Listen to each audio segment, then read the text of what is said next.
지난 월요일에는 이제 철강에 대한 걱정을 조금 나눠봤는데 이번엔 배터리입니다.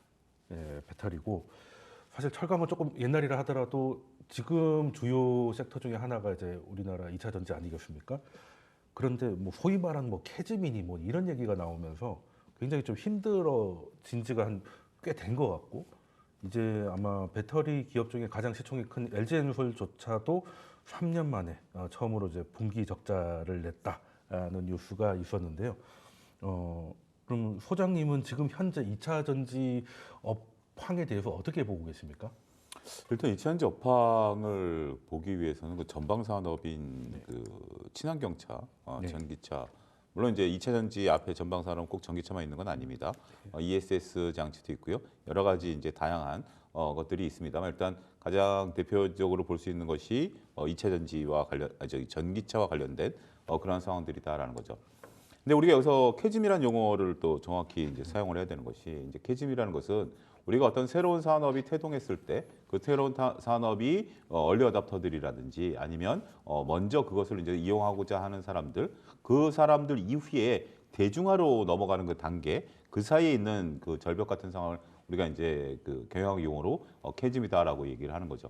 그러면 과연 캐즘은 자동차 전기차에 있는 것이냐 아니면 2차 전지 소재에 있는 것이냐라고 봤을 때 캐즘에 있어서 중요한 것은 전기차에 있는 거죠. 2차 전지 소재에 캐즘이 있는 건 아닙니다. 왜냐하면 우리가 전기차가 많이 팔리면 당연히 2차 전지 그 배터리를 많이 쓰게 되고요. 거기에 이제 그 소재가 들어가는 거기 때문에 그들과 캐즘은 상관없어요. 그러니까 좀 정확히 우리가 현상을 좀 구분할 필요가 있다라는. 그들이 물건이 팔리다가 갑자기 안 팔리는 게 캐즘 때문에 안 팔리는 건 아니에요.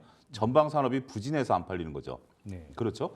그런데 우리가 이제 캐즘이라는 부분들도 잘 이제 봐야 되는 것이 중국 같은 경우 과연 캐즘이 있느냐라는 부분들을 봤을 때는 중국 같은 경우 일부 도시 지역에 대해서는 전기차 점유율이 벌써 50%가 넘었고, 그러니까 여기서 캐즘을 넘어선다라는 것은 그거예요. 그러니까 대중화 단계다라는 거죠. 대중화 단계는 뭐냐면 누구든지 다음 차는 나는 전기차를 사용할 것이야.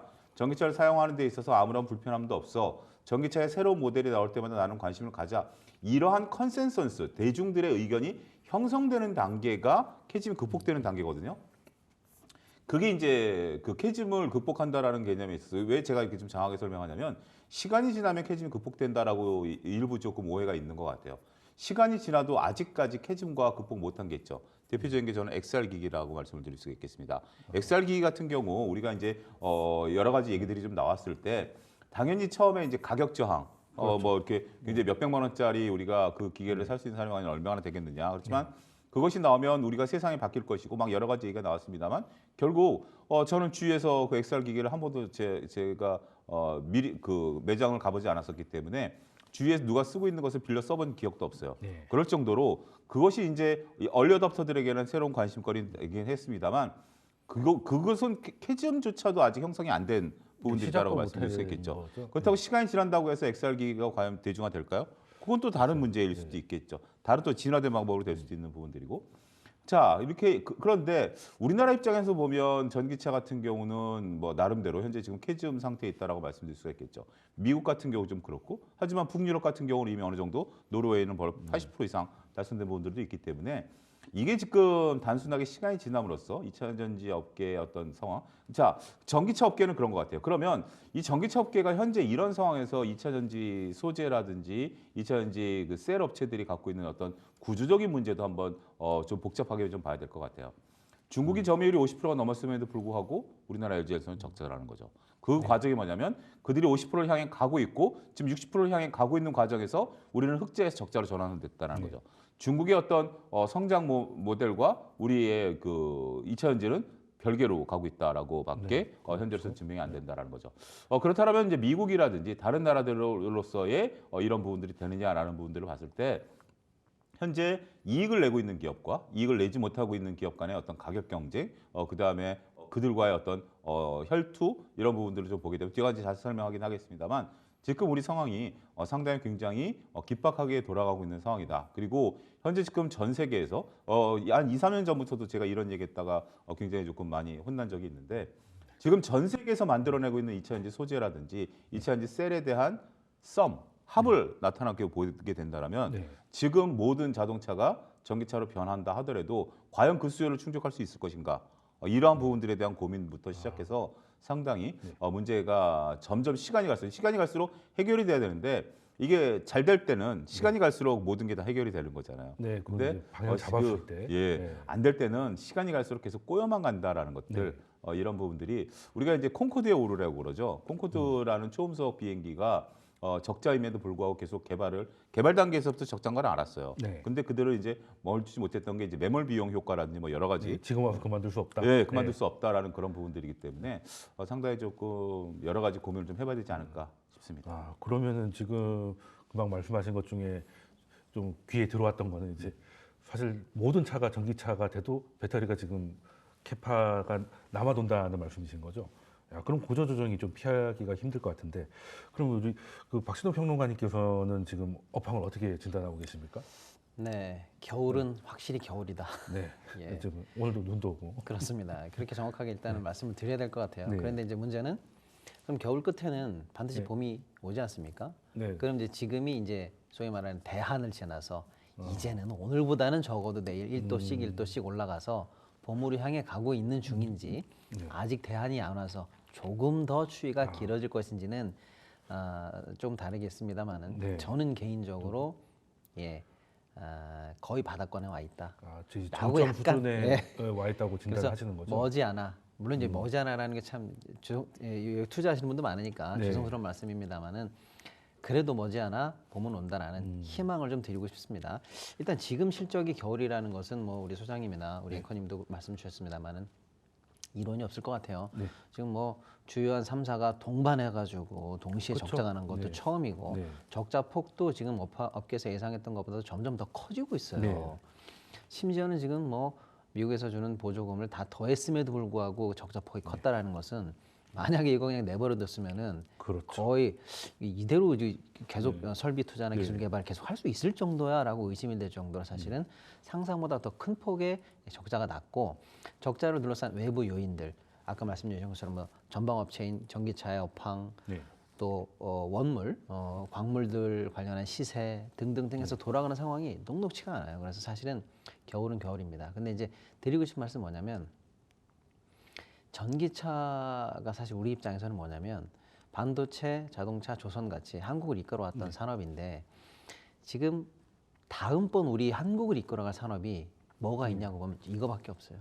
그렇죠. 엄밀하게 차세대 먹거리죠. 말씀드리면요. 네. 우리 국가적 입장에서 보면은 최근 1, 2년 그냥 한 5년 정도로 보면 5년 전부터 우리나라가 사실상 모든 것을 걸고 배팅했다고 해도 과언이 아니라고 저는 생각해요. 네, 그랬죠. 기존에 하던 업체들 빼고 말이죠. 네. 새롭게 예를 들면 인터넷 시대다 뭐다 할 네. 때처럼 다음 한국의 먹거리는 여기야라고 해서 자동차 완성업체도 여기다 일단은 사실상 몰빵을 네. 했고 그걸 받쳐내기 위해서 수십 년간의 투자를 오래 해왔습니다만은 이제 2차 배터리, 네. 2차 전지업체들도 여기에 몰빵을 해왔거든요. 이제 우리 입장에서는 여기를 이제 성공시키지 않으면 안 되는 이제 당위의 문제까지도 가 있어요. 그래서 사실 이대로 무너져서는 안 됩니다라는 이제 좀 그런 말씀에서 약간 제가 희망 섞인 얘기를 네. 해드렸고 이제 중국이라든지 유럽이든지 외부 변수를 좀 같이 봐야 돼요. 미국 네. 변수는 아직 남아 있습니다. 요거는 좀 이따 한번 좀 자세히 말씀 나눠서 좀 의견을 좀 더 드려보겠습니다. 예. 네. 그러면은 그래도 이번에 가장 큰 거는 이제 가장 크다는 LG엔솔의 적자 전환인데 그래도 나름 희망을 찾자면 보통 4분기는 일시적인 뭐 비용떨이나 이런 게 많기 때문에 4분기는 아무래도 컨센에서 좀 빼거나 좀 그렇게 중요하게 안 보는 경향이 좀 있지 않습니까? 그래서 이번에도 덜어야 될 게 있으면 좀 털어내고 이제 그걸 이제 쳐내고 다시 시작하는 그런 거라고 해석할 수도 있는 부분이 좀 있는가요? 안타깝게도 이번 LG엔솔은 그거와는 좀 거리가 있습니다. 네. 그런 부분들은 이제 충분히 밝겠다라는 부분들이고 네. 그다음에 이제 우리가 여기서 보게 된다라면 보조금 같은 경우도 네. 3분기부터 이미 문제가 됐었어요. 네. 보조금을 제외하고 나서 쓸 때 영업이. 그러니까 이제 우리가 가치 투자를 한다라는 영역에서 볼 때는 원래 가치 투자를 할 때 가치 투자라는 개념이 뭐죠? 이게 하나의 어떤 기업이 과거서부터 미래까지의 어떤 시기를 어떻게 변하느냐를 보는 것이 가치의 변화를 보는 거 아니겠습니까? 그 가치의 변화를 볼 때 몇몇 조정 항목들이 있습니다. 가장 큰 조정 항목이 환율. 환율에 따라서 그러니까 이제 매출이 늘어나는 거, 환율에 따라서 매출이 늘어나는 건 인정을 해줘요. 네. 하지만 환율 효과에 따라서 재고자산 평가라든지 여러 가지 이것이 움직였다. 그거는 빼줘야 돼요. 조정을 해줘야 돼요. 두 번째는 보조금은 빼주는 게 맞습니다. 이것도 이거는 이제 논쟁의 여지가 있기 때문에 확정적으로 얘기 못해도 왜냐하면 본업을 갖고 봐야 되기 때문에 그러니까 그렇죠. 5년 전에 그러니까 3년 전에 LG엔솔의 모습을 5년 뒤에 LG엔솔 모습과 비교를 했을 때 만약에 지금 트럼프가 보조금을 빼버린다라고 했을 때는 올해 받았던 그러니까 작년에 받았던 보조금이 있고 만약에 올해 못 받는다라고 하면 이거는 서로 간에 미스매칭이 발생되는 거죠. 그렇죠. 그럼 빼주고 봐야 되면 이미 3분기부터 문제가 발생했었다라는 부분으로 보긴 해야 되겠죠. 근데 이제 전기차가 갖고 있는 이제 가장 큰 우리가 재무적인 문제는 뭐냐면 지금 보조금을 받는다는 것이 보조금이 플러스 요인이 아니라 보조금을 받기 위해서 우리가 한 행동을 봐야 된다는 거죠. 그 행동이 뭐죠? 미국에다 공장을 지었죠. 미국에다 공장을 좀 짓고 있죠. 미국에다 공장을 짓고 있는 거고 공장을 짓는 것에 대해서 일부 우리가 보조금을 받는 거 아니겠습니까? 거기서 생산된 것에 대해서 우리가 어떻게 보면 돌려받는 피드백 같은 그런 개념인데 만약에 근데 여기서 트럼프 대통령이 이것을 보조금을 주지 않는다라면 우리는 그걸 기대하고 갔었던 거고 그 다음에 지금 막대한 인건비라든지 공장 비용을 들이고 했었는데 이게 안 된 상태에서 지금 적자로 딱 돌아서게 되면 이중 부담이 될 수밖에 없어요. 그렇죠. 회사는 계속 적자인 상태에서 문제는 뭐다? 감가상각을 계속 떨어버려야 된다라는 겁니다. 네. 이 감가상각이 무서운 게 뭐냐면 공장을 지으면 얘네가 몇 년 감가상각을 할지 모르겠어요. 보통 한 20년 감가상각 하는데 네. 20년 동안 고정비예요. 그렇죠. 20년 동안 고정비를 나가는 상황에서 무조건 팔리던 안 팔리던 감가상각 비용이 떨어져 나가야 된다라는 부분들 여기에 보조금까지 못 받게 된다라면 이거는 굉장히 어려운 거예요. 근데 한 가지 희망적인 부분들은 그거예요. 보조금을 100% 못 받는다 하더라도 일부 보조금을 좀 받게 되면 감가상각비라든지 비용의 일부를 보전받을 수 있는 거 아니겠습니까? 그러면 지금 한 2천억 정도 적자인데 1,000억 정도 적자로 줄어든다라고 칩시다. 예를 들어서 그것도 굉장히 나쁜 건데 그 1,000억 정도 적자인 상태에서 이제 시간 싸움이 들어가는데 만약에 미국에서도 캐즘이 극복돼서 이게 물건이 팔리기 시작하면서 이게 흑자로 전환된 상태라면 전 세계 어떤 기업보다도 우수한 기업이 될 수 있습니다. 뭐냐? 지금 LG엔솔 같은 경우 감가상각을 매년 1,000원씩 떨어내면서 매 분기 떨어내면서 어마어마하게 지금 긴축경영 지금 이제 긴축경영 하는 거 아니에요? 네. 긴축경영 해왔는데 이게 이익이 딱 들어가기 순간 많은 기업들이 이제 이익을 보고 뛰어들겠죠. 그때 LG엔솔이 할 수 있는 건 뭐다? 가격을 후려치는 겁니다. 얼마만큼 그동안 적자를 봤었던 만큼 다른 애들은 적자를 볼 수 있게. 그게 이제 어떻게 보면 과거 우리 태양광이 시장을 장악했었던 하나의 논리인데. 네. 자, 그러니까 우리가 이제 결국은 업황이 살아나면 LG엔솔이 가장 비교 우위에 있을 가능성은 있어요. 현재로서는 오히려 딱 지금 이제 요 포지셔닝을 잘하면 기업의 총수들도 이런 메커니즘을 잘 알 겁니다. 하지만 만약에 업황이 생각보다 더 늘어지게 되면 그러니까 안 온다라는 게 아니라 생각보다 더 뒤로 밀릴 때 이제부터는 무엇의 싸움이다? 캐시플로우의 싸움이다. 라는 부분들로서 보게 되면 우리가 LG엔솔에 대한 부분들은 가장 좋은 건 차가 많이 팔려야 되는 거고 차가 안 팔렸을 때 과연 보조금, 캐시플로우 이런 부분들을 같이 동반해서 단순하게 차 몇 대 팔리고가 중요한 게 아니에요. 얘네들은 지금 그 부분을 보셔야 되지 않을까 싶습니다. 어떤 경영진들도 3사 모두가 지금 이 상황을 좀 다 알고는 있는 것 같아요. 이제 비상경영을 선언을 한 건데 이거는 비상경영이라고 하면 흔히 이제 고정비 같은 걸 이제 줄이는 걸 얘기하는 거겠죠. 좀 어떤 게 가능하겠습니까, 평론가님? 지금 LG도 지난달 20일에 직원들에게 메시지를 이렇게 보냈던 것 같아요. 예를 들어서 지금 전사적으로 현 위기다, 그렇죠. 유례없는 위기다. 그래서 해외 출장도 이코노미를 타라. 그다음에 출장도 최소화해라, 화상회의를 해라 이런 얘기를 한 것 같고 그 훨씬 이전에 SK는 이제 그룹 전체 리밸런싱하면서 동시에 나왔던 얘기인데 SK온 같은 경우에도 벌써 여름부터입니다. 비상경영 선언하면서 임원 동결하자, 임원들의 이제 연봉 동결하자, 그리고 여기도 이제 이코노미 타자 이런 얘기했고 각종 후생복리 줄이자, 그다음에 결정적으로 출근 빨리 하자 이런 얘기도 있었고 자발적으로 6일씩 출근하자 이런 얘기도 있었는데. 일단 분위기 자체가 그런 상황이다라는 것만 전달드리고 다만 저는 이런 문제는 조금 아쉽다고 말씀드려요. 아니, 그러면 6일 나오던 거 7일 더 나오면은 우리가 이기는 거냐 그런 상황이 아니잖아요. 그러니까 그런 건 아닌 것 같아요. 다만 분위기를 잡아가는 측면에서는 이해가 되는데 그런 수준으로 현재 위기의 본질이 없어지지는 않는다라고 일단 말씀을 드리고.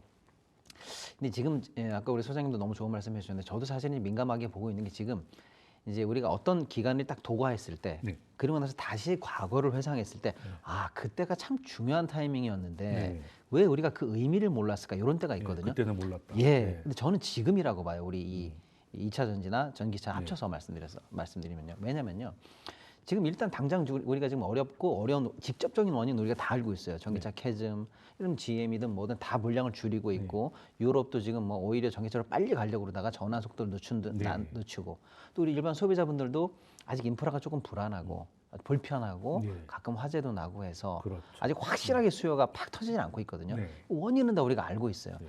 그럼 이런 상황에서 이걸 이제 소위 캐즘이라고 말하고 넘어가 볼게요. 그럼 이때 지금 세계적으로 어떤 일이 일어나고 있는가라고 봤을 때 중국이 사실은 자체 시장 내에서 엄청나게 성장해 오고 있어요. 근데 뭐 사실은요. 중국은 뭐 그냥 그 따로 오더라고요. 그렇습니다. 글로벌하고. 완전히 따로 네. 놀고 있으면서 네. 어쨌거나 계속 기술 개발도 하고 네. 자기네들끼리 성능도 올리면서 뭔가를 하고 있단 말이에요.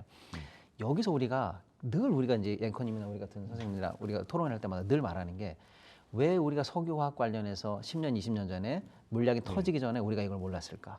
철강 관련해서도 턴어라운드는 왜 몰랐을까라고 얘기하면서 그걸 지나오면서 우리가 고품질로 질적 변환을 못한다든지 캐파 조정을 못하는 그런 그렇게 좀 무명의 시절을 겪었단 말이에요. 답답하게 암흑 같은 시절을 겪었단 네. 말이에요. 저는 지금이 그때라고 봅니다. 뭐냐면 지금 반드시 중국을 떨쳐야 되는 시기입니다. 다른 산업과 조금 달라요. 왜냐하면 그동안은 중국이 만약에 마음 먹고 이렇게 경쟁을 하잖아요. 경쟁했다고 마음 먹고 그 물량 공세, 저가 공세 일단은 못 버팁니다. 네, 뭐 그래서 LCD도 그렇고. 그래서 반드시 시장을 양분해서 저가형은 중국에 떼주고 고가형으로 가면서 기술 개발만 해야 되는 시장이었는데요. 여기 그리고 그 상대의 국가들이 중국 말고도 사실은 있었어요. 우리가 저가형에서 중국을 떨쳐도 반도체 가면 일본도 있고 미국도 있고 또 있어요. 네. 그런데 2차 전지는 조금 다릅니다. 이제 좀 너무 제가 쉽게 설명드리는 건지 몰라도 네. 중국만 떨고 내면 우리밖에 없어요.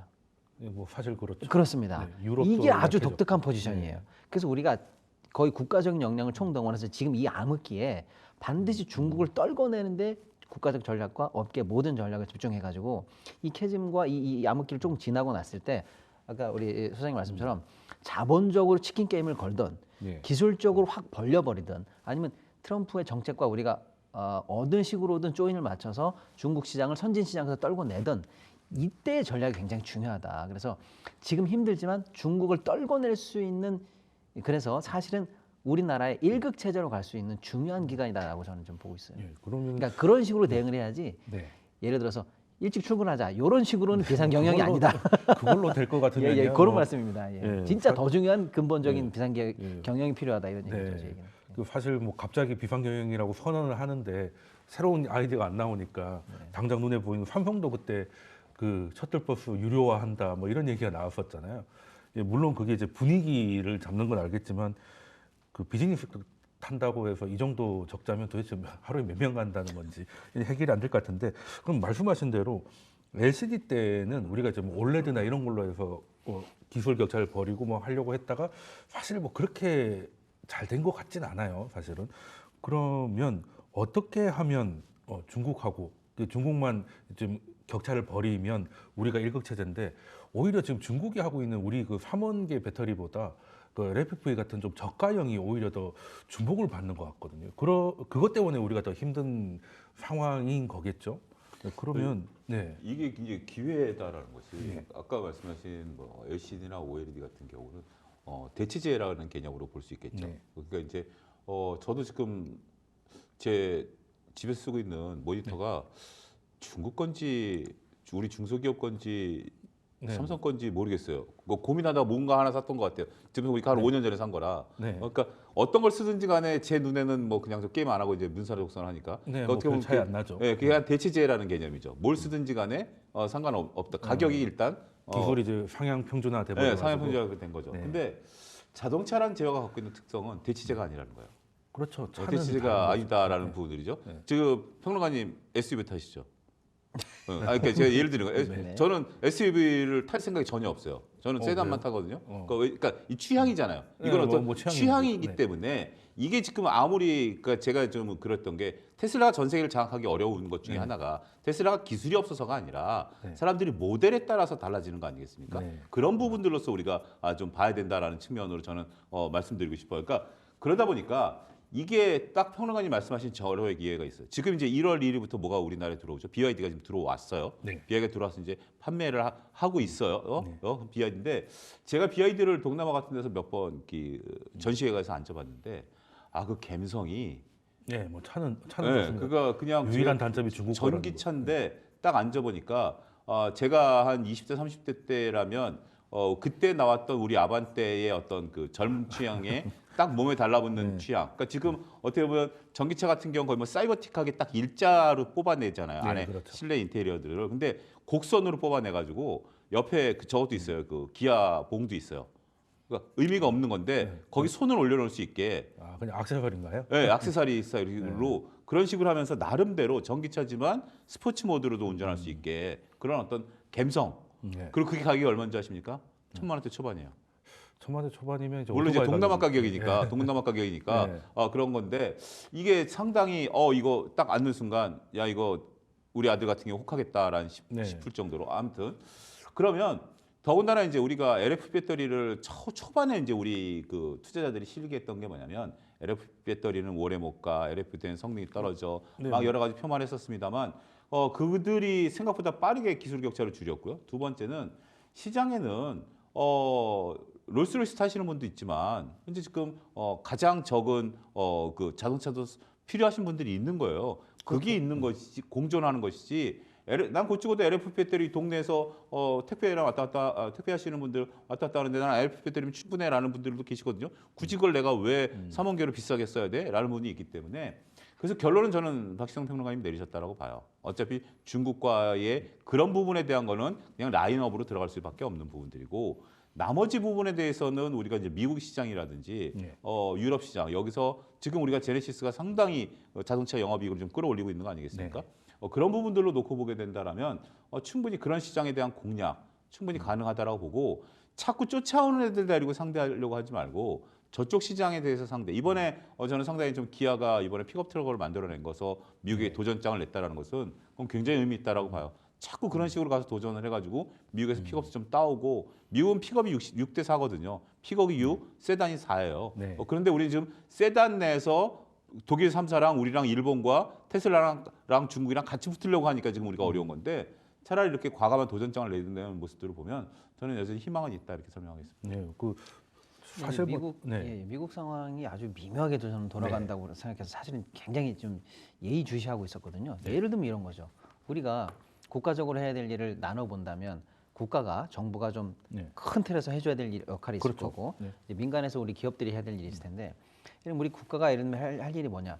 미국과의 어떤 정책적인 부분에 있어서 최대한 우리에게 유리하게 그쪽에 이제 정책적 방향이 정해지도록 하는 게 뭐 우리 보조금 같은 그렇죠. 것도 그게 이제 줄 거고. 그게 역할인데 예를 들면 그런 거예요.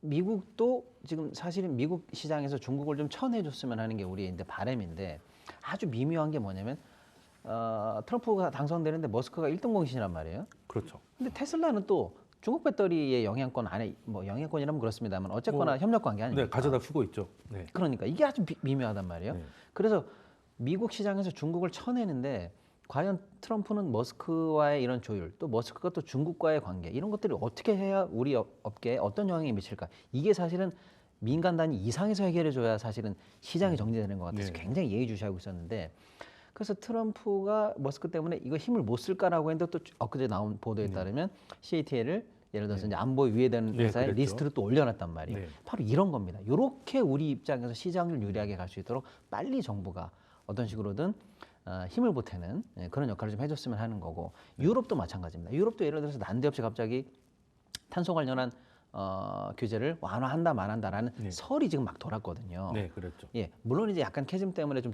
속도 조절할 수 있다라는 게 좀 퍼지고는 분위기상 퍼지고는 있습니다만 아직 명확히 결정된 건 없어요. 네. 그렇다면 우리가 지금 유럽에 있는 우리 이 기존에 있는 내연기관 차들도 잘 되고 있지만 유럽에서도 사실 우리가 지금 전기차가 현재 비중이 굉장히 많이 올라가고 있어요.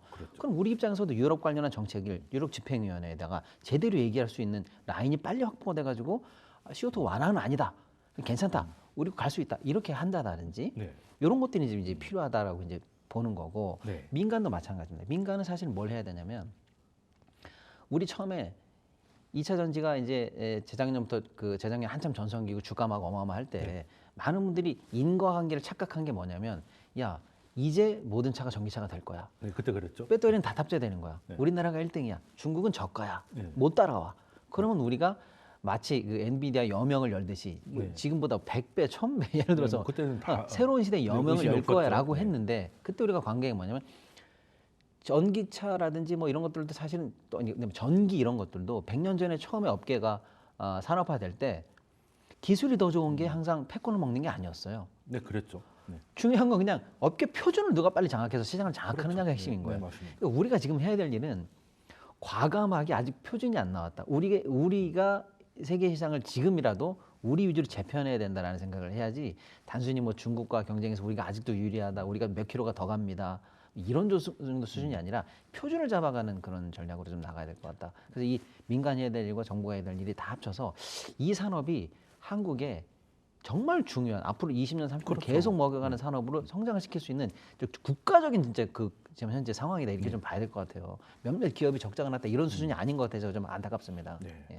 그럼 사실 뭐 말씀하신 대로 예전에 소니가 한창 아날로그 시절 잘 나갈 때도 뭐 비디오라든지 아니면 음악 관련해 가지고 독자적인 뭐 포맷을 뭐 MD 같은 것도 내고 했는데 음질은 더 좋았지만 이제 결국엔 MP3 시대로 넘어가 버렸잖아요. 이제 그거에 대해서 우리가 그 과연 그 기술 표준을 좀 자각할 수 있을까? 뭐 하기만 한다면야 뭐 정말 뭐 그거야말로 그냥 3차 그 2차 전지가 3차 전지가 되는 거 아닐까 하는 생각이 좀 들긴 하는데 그럼 일단 그거는 가야 될 목표라고 보고 지금 당장은 미국 관련 얘기가 나오면 이제 당연히 이제 IRA 관련해서 이제 보조금 얘기가 나올 건데 지금 뭐 전기차의 보조금 받을 수 있는 전체의 양은 좀 줄어든 상황이에요. 일단 트럼프 정부 IRA를 더 확대할 것 같진 않으니까 그러면은 그리고 좀 전에 말씀하신 CATL 같은 경우도 이제 제재 대상에 들어가고 있는데 그러면 여기서는 뭐 반사이익은 좀 기대해 볼 수 있는 부분이 좀 어느 정도 된다고 보십니까, 소장님? 이게 지금 상당히 예측 불허죠. 그러니까 이제 다음 주 월요일 날 이제 네. 딱 이제 일주일 남았습니다. 트럼프가 이제 뭐 오늘 기사도 보니까 굉장히 조급해하면서 행정명령을 서명할 것이야 뭐 여러 가지 네, 얘기들이 점점 좀 개수가 나와요. 늘더라고요. 네, 여러 가지 있으니 이제 막상 뚜껑을 열어봐야 되는데 그게 이제 행정명령 당일날도 그렇지만 이제 앞으로 이런 것들이 어떻게 진행이 될 것인지 이제 좀 지켜봐야 되겠죠. 근데 이제 보조금 정책이라는 것은 어쨌든 이게 우리가 한편으로는 좀 재밌는 거예요. 세금을 줘가지고 특정 산업, 특정 기업에 돈을 준다라는 거잖아요. 네, 그게 참 육성을 하는 거죠. 차를 안 모으는 우리 어머니가 세금 내는데 그게 현대차 지금 전기차 사면 세금 보조금 글로 들어가잖아요. 네, 그 참 어떻게 보면 이제 근데 이제 그게 대의를 위해서 공공을 네. 위해서 이제 우리 지구를 위해서 쓰여간다 이제 그런 부분들로 봐야 되겠는데 이 부분은 조금 우리가 너무 지금 얘기하기는 좀 어려울 것 같아요. 어느 부분까지 가느냐. 그리고 이제 유럽 같은 경우도 현재 지금 기존에 보조금을 줬다가 지금 안 주는 방향으로 가는 거 아니겠습니까? 그러다가 이제 또 붙이니까 조금 이제 유예를 하겠다 막 이런 거기 때문에 영원히 보조금을 줄 수는 없을 거예요. 원래 보조금을 준다라는 것은 그 산업이 커나가는 시간까지에 대한 부분들인데. 그렇죠. 인큐베이팅이니까. 예. 근데 유럽은 벌써 생각보다 먼저 끊었죠. 지네가 노스볼트 파산했음에도 불구하고 먼저 끊어버렸어요. 그런 거 그다음 이거는 이제 변수고 결국 장치에 대한 건데 근데 이제 이 부분 말고도 우리가 이제 우리 기업들이 하고 있는 역할들을 보게 되면 저는 상당히 우리 기업들이 이 부분에 대해서 노력들을 많이 하고 있다. 현대가 GM과 일단 손을 잡았죠. 네. 그다음에 현대가 그 테슬라에게 충전 그 서비스를 제공하겠다라고 얘기를 했죠. 이 코드, 그렇죠. 소위 말해 잭을 나눠주겠다. 그렇죠. 이제 이런 부분들 얘기가 나오면서 지금 이제 그런 것들이 평론가님 말씀하신 표준화 작업이거든요. 그러니까 표준화라는 건 뭐죠? 지금 물론 우리가 옛날에 저희 세대만 하더라도 옛날에 비디오 테이프이 과연 VHS 방식이냐, 뭐 무슨 하이파이냐, 방식이냐, 뭐 이런 싸웠죠. 방식이었다가 갑자기 시장에 누가 더 큰 건가? 품질은 일본이 앞섰지만 시장은 미국이 컸기 때문에 미국이 결국 가져간 거 아니겠습니까? 이제 그런 식이기 때문에 시장을 장악하기 위한 현대만의 표준.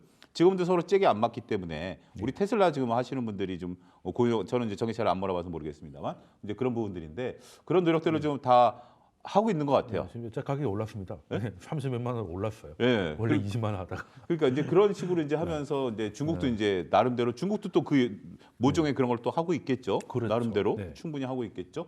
그런 부분들이기 때문에 이 보조금에 대한 부분들은 저는 그냥 과거에 우리가 보조금을 통해서 많이 번달하지만 그냥 보조금은 한 20-30% 정도 주면 다행이고 안 줘도 상관이 없는데 일단 지금 우리는 먼저 발을 뺐기 때문에 먼저 이제 했기 때문에 이게 좀 반도체와 좀 다른 것 같아요.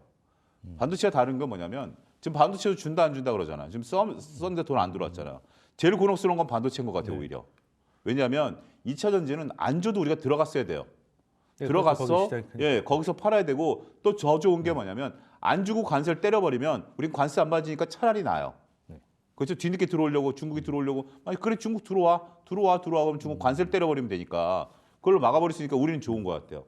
왜 반도체가 억울하냐면 반도체 우리 필요해서 들어간 게 아니에요. 칩스법에 따라 들어오라고 그래가지고 거기 들어가면 공장 지어야 돼. 여기 들어와야 돼. 안 들어오면 니네 제재할 거야. 칩스법에 따라 들어와. 그 대신 들어오면 우리가 보조금 줄게 했는데 지금 안 주고 있는 거잖아요. 뭐 주기는 할 것 같던데. 그러니까 근데 현재로서 지금 아직 통장이 예. 입금 돼봐야 되는 예. 거니까. 금액 마지막 조율하는 것 같더라고요. 네. 예. 받아도 네. 이게 물건이 팔리냐 안 팔리냐는 솔직히 반도체는 이제 좀 복잡해졌어요 셈법이. 네. 근데 2차 현질은 막말로 안 줘도 우리가 그러면 비싸게 팔면 돼. 그렇죠? 좀 비싸게 팔면 돼요. 이런 나중에 캐진 극복되고 나면 좀 비싸게 팔면 되니까 그런 부분들이기 때문에 오히려 초소반에는 제가 좀 부정적으로 조금 이제 네. 감안해야 될 사항들을 말씀드렸습니다만 이게 이제 잘만 이용하면 우리는 굉장히 또 하나의 기회 적진에다가 일단 판 깔아놨기 때문에 네. 그걸 어떻게 활용하느냐에 대한 거고 그건- 차라리 관세벽이 높으면 높을수록 속으로 지금 우리 3사들은 다 이 계산하고 있을 거예요. 네. 차라리 관세 높여라 할 수도 있어요. 막말로 뭐 그런 부분들이니까 잘 봐야 되지 않을까 네, 싶습니다. 뭐 관세 안이라도 들어갈 거였기 때문에 예. 예, 예, 저도 알겠습니다. 이제 선생님과 거의 뭐 유사한 생각인데 네. 일단은 그 보조 이게 지금 미국 시장에서 지금 전기차의 이 판매 비중을 보면 말이죠. 테슬라가 뭐 한 35%에서 1등이고요. 네, 뭐 현기차가 2등이에요. 네 그렇더라고요. 예, 거진 10% 됩니다. 그것도 사실은 원래 더 높았는데 최근 몇 년에 좀 낮췄는데 네. 그 낮아진 것도 사실은 보조금 공격 때문에 낮아졌던 거예요. 처음에 빠져가지고. 네, 근데 이제 다시 현지화가 됐기 때문에 이제 슬슬 또 올라가는 추세에 있어요. 자, 그래서 저도 사실 그런 생각이에요. 이참에 보조금 가지고 자꾸 시비 걸면은 계급장 떼고 한번 붙어보자.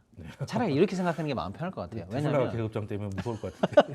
왜냐면 그 보조금을 주는 게 아까도 말씀 살짝 나왔습니다만은 초기 비용이 너무 높다 보니까 시장에 진입이 안 되지 않습니까? 그래서 사실 대중화하기 위해서 그렇죠. 당연히 이제 산업을 형성하기 위해서 들어가는 보조금인데 지금 계속 기술 개발이 되면서 전기차나 배터리는 다 마찬가지입니다. 전 분야에서 기술 개발이 좀 가속화되면서 단가가 많이 낮아졌어요. 그랬죠. 그래서 정확하게 지금 산정할 수는 없습니다만 좀 빠른 보고서를 보면은 2년이면 거의 내연 기관 차에 이제 근접한다라는 얘기예요. 그러니까 이제 보조금의 효용 기간도 만약에 그 보고서에 따르더라도 이제 2년이에요. 그렇죠. 힘든 시절 거의 다 겪었어요. 이제는 이제 보조 바퀴 빼고 갈 수 있다. 그렇죠. 예. 그러니까 보조금 없어도 말 그대로 아까 제가 말씀드린 것처럼 계급장 떼고 붙어야 되는 상황입니다. 그러니까 오히려 보조금 정책에 우리가 이제 일희일비하기보다는 예, 물론 당장이라도 달콤하고 꽐이니까 필요합니다만은 그렇죠. 그게 중요한 게 아니라 보조금 없이 이제 맞짱 떠도 이길 수 있는 시장 상황을 만드는 게 더 중요하다라는 거예요. 예를 들어서 살짝 아까 얘기 나왔는데 우리가 그럼 보조금 받을 때 그럼 그게 다 우리 돈이 아니었어요. 많은 분들이 착각하는데 우리가 예를 들어 GM에 납품하기 위해서 어떤 우리 이 배터리 업체 예를 들어서 뭐 LG엔솔에 보조금이 왔어요. 네. 100만 원이 왔어. 그럼 그건 다 우리 이득인 줄 알았는데 아니에요. GM이 거기서 중간에 또 마진을 가져갑니다. 야, 우리랑 공세 받는 거죠. 네. 우리가 협력했기 때문에 우리 차에 들어가는 포션만큼 우리도 줘라고 해서 띄어가요. 그러니까 그런 거 저런 거 다 고려해 보면 보조금이 중요한 게 아니라 보조금을 떼이더라도 GM 너는 나랑 협력해야 돼. 나는 이런 조인. 그래서 미국 시장은 우리가 함께 같이 가는 거야. 요렇게 만드는 게 더 중요하다라고 좀 생각이 들어서 조금 더 과감하게 보조금에 대해서는 조금 더 이제 좀 넓은 마음으로 봐야 될 것 같아요. 완성차 업체들도 사실 우리 외에 특별히 손잡을 데가 없는 것도 사실 아니겠습니까? 예. 그러면은 전기차는 뭐 캐즘 얘기하니까 그래도 요즘 테슬라가 전기차가 잘 팔려서 주가가 좋았던 게 아니잖아요. 물론 트럼프 효과도 있겠지만 늘 나오는 게 ESS, 이제 차 외에도 대규모 배터리가 들어갈 만한 게 ESS인데 여기를 통해서 이 전기차 캐즘 시제를 좀 벗어날 수 있는 이런 전략도 가능하지 않겠습니까? 근데 물량 면에 있어서 네. 우리가 이제 그 부분을 좀 고민해봐야 될 부분들이 있어요. 그러니까 이제 전기차라는 것은 우리가 이제 ESS 장치라는 것은 그거죠. 그러니까 그 전력 저장 장치. 네. 소위 말해서 진짜 배터리라고 생각하면 돼요. 그러니까 이 ESS 장치는 여러 가지 됩니다. 지금 이 건물에도 ESS 장치가 들어와 있습니다. 네. 이게 옛날에 배터리. 그러니까 보통 우리 여러분들 웬만한 그 대기업 사무실엔 ESS 장치가 다 들어가 있어요. 네. 그러니까 저도 경험해 봤는데 갑자기 전원이 확 나가는 경우가 있어요. 그러면 네. 0점 몇몇 초 만에 일단 형광등 중에 한 반은 들어오고 네. 저기 PC 전원 유지가 돼요. 그게 ESS 장치 기본적인 개념이고요. 두 번째 개념은 뭐냐면 태양광과 풍력 같은 경우는 우리가 도서 지역에서 지금 많이 쓰고 있거든요. 그렇죠. 근데 이제 그 에너지 발생 시기와 그다음에 이제 그 사용 시기가 다르죠. 뭐 태양광 같은 경우 낮에 발전하고 그렇죠. 저녁 때 쓰니까 네. 그걸 쓰는 게 이제 전지 ESS 장치의 기본적인 개념이다라는 거죠. ESS 장치 두 번째 그러니까 그런 것들을 지금 보면 테슬라는 현재 지금 테슬라 사용하시는 분들은 사고가 나면 테슬라 배터리는 누가 가져가는지 혹시 아십니까? 그치 어디가? 그 소유주는 테슬라가 가져갑니다. 보험사가 가져가는 게 아닙니다. 테슬라는 배터리 그래서 모든 테슬라의 배터리는 테슬라 본사로 들어가거든요. 그걸 어디에다 지금 테슬라가 쓰려고 하냐면 지금 현재 미국 같은 경우 사막 지역도 테슬라가 건너가야 되잖아요. 네. 거기에 이제 전기차의 스테이션을 만들어야 되는데 지금 이제 그거를 전선으로 이어간다 예, 쉽지 말처럼 않을 수 있죠. 그 돈 누가 되겠습니까? 테슬라 못 되니까 얘네가 폐배터리 갖다가 지금 이제 한 80% 정도 되는 폐배터리 갖다가 대규모로 그걸 짓겠다라는 거예요. 그러면 이제 큰 전기 트럭이 다니면서 충전해놓고 하면 그게 이제 사용으로 쓸 수 있는 거 아니겠습니까? 사이사이에. 그런 개념으로 재활용이 가능하다라는 개념. 그러니까 우리가 재활용이라는 것은 리사이클 들어가는 거. 배터리의 특징, LFP 배터리를 제외한 우리 삼원기 같은 경우는 98%가 리사이클이 돼요. 근데 네. 리사이클 전에 이걸 ESS를 쓸 수 있는 부분들이 되기 때문에 그런 부분들에 있어서의 그러니까 이런 어떤 사무실에 들어가는 ESS는 그걸로 충분해요. 왜냐하면 한 50% 남아 있는 걸 갖다가 100개 쌓고 한 200개 쌓아놓으면 되니까. 그렇기 때문에 ESS가 새로운 먹거리에 대한 부분들은 있지만 자동차를 대체할 정도의 수요가 있겠느냐라는 부분들을 봤을 때는 그거는 조금 우리가 고민해봐야 될 부분이 된다. 하지만 충분히 나중에 이제 이렇게 된다라면 지금 이제 얘기가 나오는 것들은 뭐 우리가 우주 산업이라든지 뭐 드론 같은 경우 는 당연히 뭐 2차전지가 들어가겠지만 뭐 양이 얼마나 되겠습니까? 네, 가벼워야 되니까. 예, 양으로 좀 승부를 걸어야 되는 부분들이기 때문에 그런 부분들로서 이제 우리가 좀 봐야 되겠죠. 네. 그 전체적인 건 작아도 지금 캐즘을 좀 넘어갈 수 있는 수요처로. 그러니까 지금 우리가 좀 봐야 되는 게 이 캐즘이라는 게 2차 전지에게 캐즘은 없어요. 네. 아 전기차가 캐즘. 예, 전기차가 캐즘이지 2차 전지는 전방 수요가 부진한 거예요. 네. 전방 수요가 부진하기 위해서 예. 죄송합니다. 매출처를 다변화하는 거지. 이게 캐즘을 극복한다? 캐즘은 개인 소비자가 딴에 일어나는 거지. 네. 제가 2차 전지를 사는 건 아니잖아요. 그러니까 그 용어 정리를 조금 명확히 할 필요는 있습니다. 예, 알겠습니다. 그럼 평론가님께서도 EFF에 대해서. 네, 일단은 지금 보고서마다 조금 전망은 다른데 네. 뭐 최대한으로 일단 요 산업이 활발하게 된다 했을 때 전기차 시장에 현재 기준으로 한 10 이렇게 보는 10% 정도. 예, 그렇게 보는 네. 보고서도 있고 아니야 20까지는 갈 거야 뭐 이런 보고서가 있더라고요. 어디가 맞는지 모르겠습니다만 많이 봐도 20 내외라고 치면은 네. 이걸로 우리가 2차 전지 업체가 전기차 캐즘을 극복할 수 있다 이렇게 단언하기에는 포션이 너무 작죠. 그 캐파가 좀 예, 부족하다라는 예, 예. 말씀이시군요. 그런데 문제는 네. 그럼에도 불구하고 지금 있는 거 대충 활용하면 돼라고 하면 다행인데 네. 거기 내에서도 또 다른 기술 개발, 또 다른 그렇죠. 환경 규제, 네. 또 다른 효용성 증대를 위한 뭔가에 또 필요하거든요. 이런 걸 고민해 봤을 때 이게 당장 2차 전지에 새로운 활로가 뚫렸다 이렇게 말하기는 조금은 아직은 네. 조금은 좀 네, 약하지 부족하지만 않나. 하나의 수요처 정도. 예, 그런데 선생님 정확하게 말씀하신 게 네. 그렇다고 그러면 전방 매출은 전기차에서만 나야 되냐라고 하면 이거는 뭐 전기차의 캐즘이 바로 2차 전지 직격탄을 주니까 네. 뭐 동일성 거의 뭐 한뭉탱이로 움직이게 되면 그야말로 리스크 해지가 안 되지 않습니까? 그런 차원에서 매출처 다변화 이런 측면에서는 여기도 있고 뭐 태양광도 좋고 뭐 드론도 좋고 이런저런 다른 모빌리티도 좋은데 네. 그런 거에 대해서 굳이 거부할 필요는 없다. 적극적으로 어느 정도는 가져가면서 해야 된다. 다만 여기서 확실하게 활로가 생겼다. 이렇게 보기 조금 아직은 이르다. 이 정도로 봐야 될 것 네, 같습니다. 그래도 뭐 주가에서는 새로운 게 먹거리가 나오면 좀 모멘텀이 나올 수는 있으니까 그 정도는 한번 볼만은 한데 차량을 대체할 정도의 이제 수량은 아니다 이렇게 말씀해 주셨고요. 그러면 한번 저는 요 네. 말 짧게 말씀드리면 네. 가장 궁금한 게 3월 31일 네. 공매도 재개 이후에 네. 과연 2차 전지 주가 이거는 이제 완전히 별개, 네. 완전히 별개로 그때 네, 주가 저도 움직임이 궁금하긴 합니다. 네, 네. 어떻게 될지 그거는 좀 일단 네. 처음에 관심인 것 같아요. 네, 봄이 되면 공매도가 돌아오면 아니, 저도 어떻게 그 사실 될지. 보고 있는데 네. 저희 셋이 한번 얘기 나눠보면 어때요? 어떠세요? 근데 나중에 아니 근데 저는 그때 가서 공매도도 시장의 한 기능이기 때문에 그러니까. 빨리 돌아와야 된다고 생각을 하고 있습니다. 예, 그러면은 일단 두 번째 주제로 넘어가서 이야기를 더 이어보도록 하겠습니다.